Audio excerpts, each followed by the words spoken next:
pace, your own pace. Come on, Steve.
Det her er faktisk første danske løbere, som bliver mødt af sine løbevenner efter en flot præstation.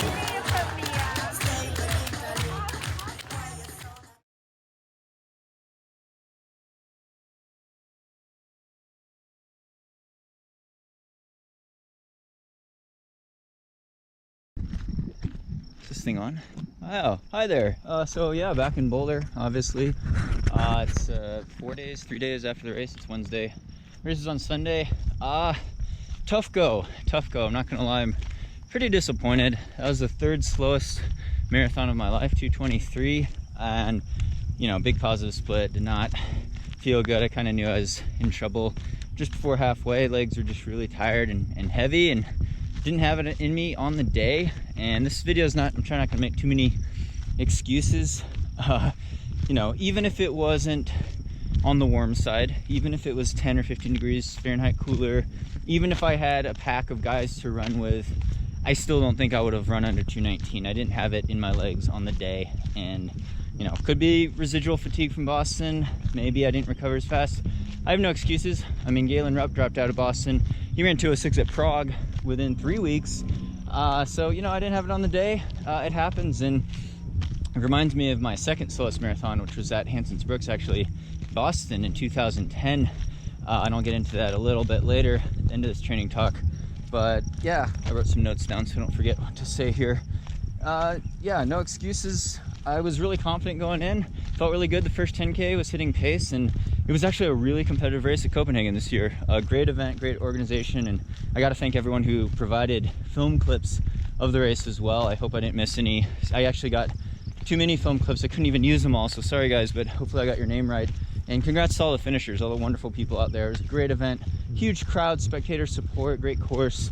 Organization was top notch. Really enjoyed being there, but yeah, there was actually 2 guys that were seated at 206, and a bunch of other guys, mainly international, mainly East African guys who had run super fast, like 212, 214. And so that pack of like 15 or so guys went out. They're going really fast. And you know, I thought going in there might be a couple guys, a couple stragglers like me running 218 pace from the start, and there actually weren't. I was probably very, very alone for about 98% of the race. There's one guy, Tom from UK, I believe. He's a 105 half marathon guy. He passed me with about 8K to go, and I think he ran 222. But other than that, I didn't really get past, or maybe I passed one guy. Maybe one guy dropped out, I don't know. But I was alone most of the race. But the crowd support was amazing for a city of, someone told me Copenhagen is about 2 million people. So really cool crowd support, great organization. No excuses. So again, with the residual fatigue, yeah, my legs just felt really sluggish just before halfway, and I started falling off pace. I think I came through the half about 109.35. I wanted to come through just under 109, so that was a bad sign. And then you could see the slower splits from there on out, and I did hit the wall legitimately in the last 2 miles or so, last 3K. But you know, the Canaday gels are going down smooth. I felt really good energy, really hydrated. No stomach distress or anything like that. I just was working too hard because my legs were too tired. And you know, on paper, this training segment, I was really confident, thought things were going really well, at least before Boston, hitting a lot of workouts really well, and just kind of goes to show that it is unpredictable. Distance training is a fickle sport, and you overtrain sometimes, and things don't go to plan at all. But you know, you try to do the best you can on the day, and that's really key. But you know, it reminds me of when I was training for the Boston Marathon, 2010, first big marathon as a professional marathon runner, Boston Marathon. It's running at Hanson's Brooks. I've been in the program for 8 or 9 months, and I just smashed a training cycle. Like my buddy Drew Polly, who's a good friend still today, and Chad Johnson, the nicest guy, used to run for the original Nike Oregon project. Chad, Drew, and I were training 12-week block specific for Boston, trying to get a trials qualifier. This is for the 2012 trials, which I eventually got. But yeah, we were smashing this training block, 140 miles a week, 130 miles a week, average for 7 weeks in a row. I'll put that in kilometers here. But yeah, hitting every workout the Hansons gave me, you know. Low 5-minute mile pace, not a problem. 3x3 miles, 3x5K, could run close to 5 flat pace. Doing all the track work, super hard long runs, probably the hardest long run of my life. 20 milers with 3 miles at the end at sub 15 minutes, or about 15:35K at the end of a 20 mile, 32K long run, which was already well under 2 hours.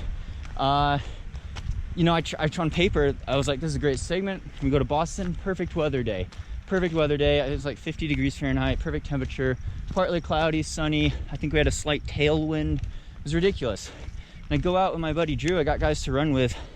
Come through the half just under 109. Drew's feeling good. I don't feel good.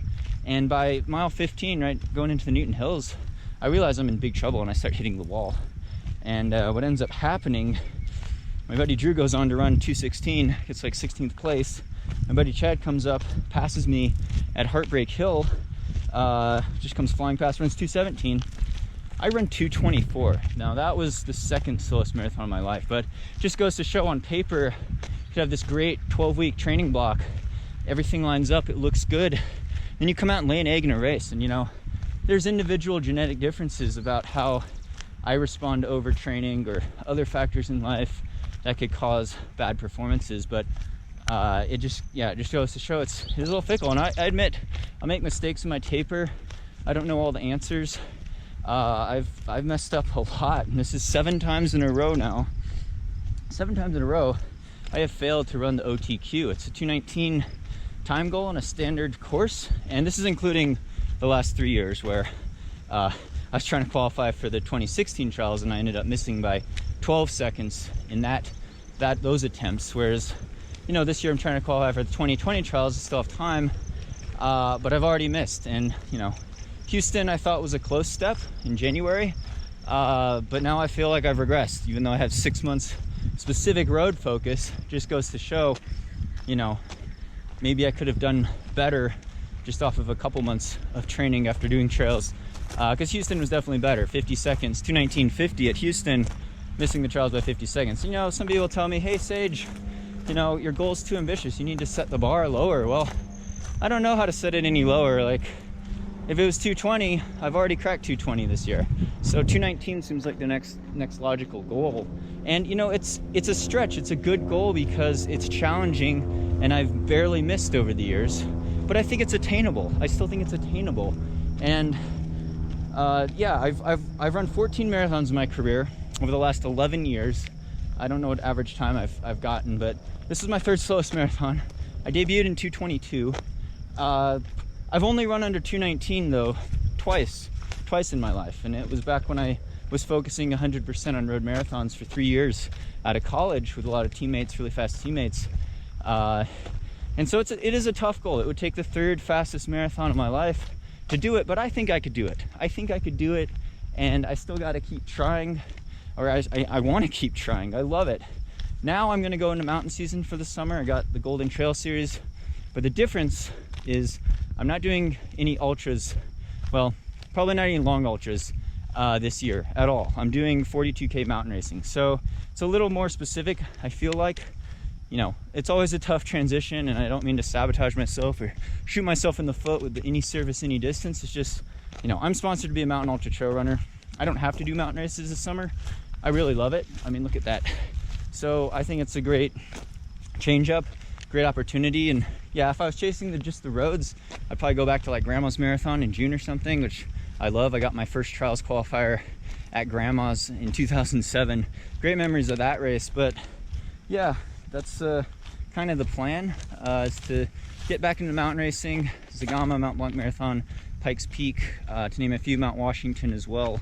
Really looking forward to that on the schedule. And you know, I'm not going to kid myself. Because the unrealistic goal would be, oh, I want to run under 2:12 in the marathon, or I want to make the Olympic team in the marathon. That's not what I want to do. I just want to get back to the trials, just because the 2:19 is that goal that's attainable, yet it's easy to fail on. And you know, I have till January of 2020 to hit the goal. But how many tries I get, I don't know.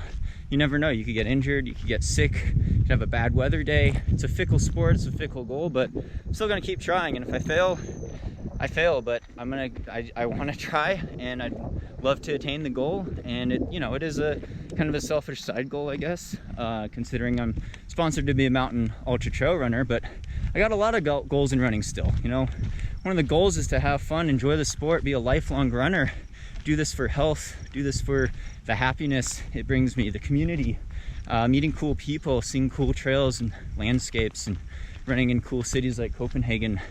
It's really rewarding in the sport, as well as through our coaching, athlete empowerment, seeing a lot of you meet your goals. I've met a lot of you that went sub 3 at Copenhagen, or ran your first marathon at Copenhagen or Boston, or ran a PR and qualified for Boston or something like that. So it's really cool to see that. And I know a lot of you do any service, any distance too. A lot of ultra runners are mixing up in the road marathons. So I think that's awesome. That's what keeps me inspired and motivated in the sport. And I want to do this for as long as I can. You know, I'm in my early 30s. I don't see why I can't go back and try to finish strong in a 100-mile race. Like, Western States or UTMB again. I want to be able to finish one of those races strong, not have a disaster at 100 miles, and do 100Ks and other ultras, and you know, any service, any distance. I freaking love this sport. So can't thank you guys enough for your support on here and all the comments. It really means a lot to me. So I'm in the sport for the long haul, and I hope you are too, because running's a lifestyle, and you know, it means a lot to me, but in the grand scheme of things, it's not life or death. This isn't a super serious situation. It's kind of the top of Maslow's hierarchy of needs, right? Self-attainment, trying to progress, and you know, you could apply running to all aspects of your life, hopefully. It's like having a 5-year plan in business or 5-year plan in your life. Things don't go to plan usually. You deviate from the plan. You meet other goals along the way. You got to set a series of goals and try to just progress and improve as an individual, as a person. Try to help other people along the way and kind of enjoy this ride and this privilege of life. And I've been very fortunate in my career to be able to run these events and talk and do videos and travel and all these things, and it's been possible through the generosity of the running community. So I can't thank you guys enough for this dream, all these dreams coming true. And I can't be too upset then, you know? Like, yeah, I am upset. I wanted to run much faster. Had a tough race, but got to run in a wonderful city, a bunch of wonderful people, see a lot of really cool things, eat a lot of really good food, and really enjoy it. So, you know, how upset can I really be with that in life?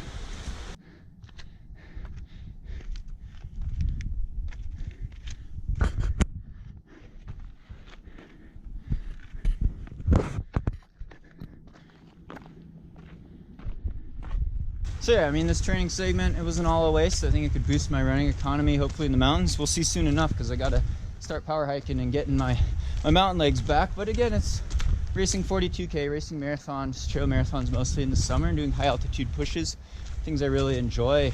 And you know, people say, oh, Sage, you're too heavy, you know, you're too big boned. Can't help it. Got childbearing hips here and pretty thick legs compared to a lot of those faster road guys, a little more muscle mass, but I just try to eat healthy, stay healthy, and enjoy the sport for as long as possible. Yeah, but like I said, you know, offer constructive criticism. People said I need to go back to eating meat. I've never really had meat besides a 1-month stint of trying meat. So I have run, everything I've done in running has been on a vegetarian diet. So consider that in the comments as well. But yeah, no, I feel good. I think I could recover pretty fast. It helps when you run a slower marathon.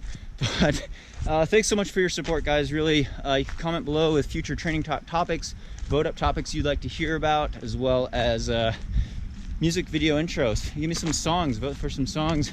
Has to be something that's in my wheelhouse, so that I might try to play for future videos. I love dabbling in the music. It's really cool. Thanks to Dubova Musical Instruments for that awesome green guitar, acoustic guitar, and the mandolin. Really helped with the last 2 covers. But thanks so much for your support, guys. Really was cool meeting a lot of you in person at Copenhagen. Thanks for all the Patreon supporters, especially title sponsor Hoka11. Thank you so much. You know, I'll keep doing any service, any distance for as long as I can, and I just want to be straightforward and honest with you guys, because I think honesty, integrity in the sport is important and essential. And you know, if I die today, I could go to my deathbed and not feel guilty about cheating or trying to cut corners in the sport, or you know, taking performance enhancing drugs or anything like that. 'Cause totally want to be my best version of myself, run clean, things like that. So thank you guys. Couldn't thank you enough for all your support. Hope your running's going well, and sure to subscribe on here if you like these types of videos, as well as check out our training plans, sagerunning.com. Any service, any distance. Thank you again, guys. Hope your running's going well. Stay tuned for more. Ooh, baby, nice and sore. My calves are totally jacked up, really sore. A lot of delayed onset muscle soreness, but it's okay because I got my copper sager here. Work its magic, massage that stuff out. Copper sager